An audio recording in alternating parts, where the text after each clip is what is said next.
Hey friends, it's Miss Huffman. Today I'm going to teach you how to draw a green-winged macaw. So I decided to do this video because the Cincinnati Zoo and Botanical Gardens has been posting their videos for their live safaris, and they introduced us in a video this week to their green-winged macaw named Fiesta. Fiesta is a 29-year-old South American green-winged macaw, and she is beautiful. And I found out a lot of fun things from watching that video. If you haven't been watching those videos, remember they're free on Facebook and you can log on and watch them even after they've posted them.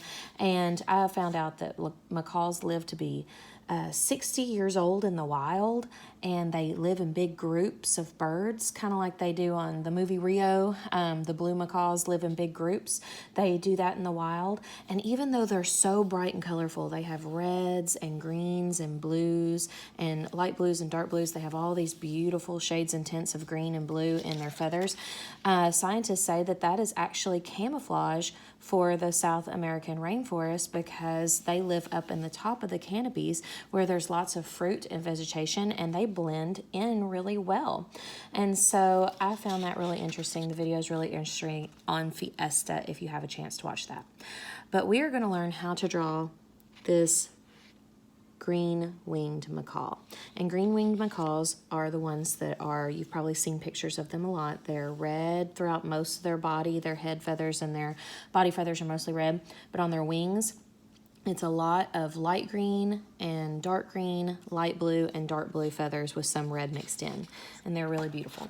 So we're going to start off. And remember, it's best for you to start off with a pencil. That way you don't mess up. But Miss Hoffman's just going to do straight with a marker so you can kind of see my lines better on the video. But we're going to start off with the beak. So macaws have a long hooked beak. That way they can crack open shells, and they even actually have a bone in their tongue that can crack open the shells. So they can crack open big, thick fruits and shells that they find in the wild. So we're going to start with that hooked beak. So we're going to go kind of curving down like this. It's almost like a wide C shape. Not a full C shape because that would be too big of a curve. All right, now I'm going to go back up like this, and then go back up like this, and then I'm going to connect. And most macaws have a little bit of like a black spot on their beak, so if you want to go ahead and pencil that in, like a little spot on their beak that you can color in black when it comes time to start coloring. And this is what it would look like. You can see I colored that portion in black and colored the rest in yellow. Okay. Next, we're going to do the top of the macaw's head. This one's Fiesta, so the top of Fiesta's head. And she is a bird that lives at the Cincinnati Zoo and Botanical Gardens. We're going to curve around like this. And we can kind of go in and out just a little bit to do feathers here and there if you want to. And curve down. Okay, so that's the top of Fiesta's head. Now, macaws have a white patch of feathers around their eye and a little bit of black around their eye down at the bottom of their face. So we're going to go ahead and sketch that in. So we're going to go kind of an organic shape. Remember, an organic shape is not a perfect circle, kind of like a blobby shape, all the way around like that. And it's going to start right about here and go blob around, organic shape around.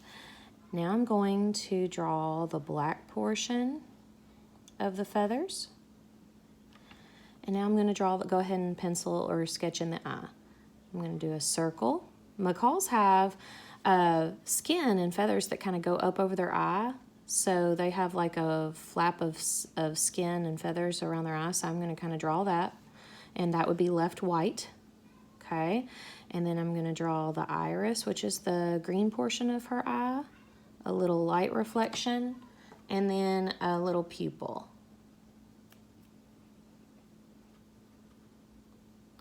Just like that, okay? And when you color this in, this portion would be green, and then the pupil would be black, and then the little light reflection would be left white, and that outside edge would be left white.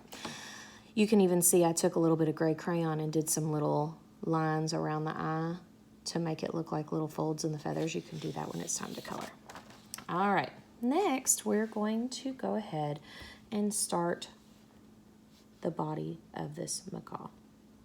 We're going to curve down like this and make a chest. It doesn't have to be a perfectly even line. You can kind of make it like a sketcherly looking line to make it look like feathers. And then so I'm going to bring it down like that. Now I'm going to start the feather right about here. If you can see where my marker is, I'm going to go ahead and draw a line kind of coming down like that.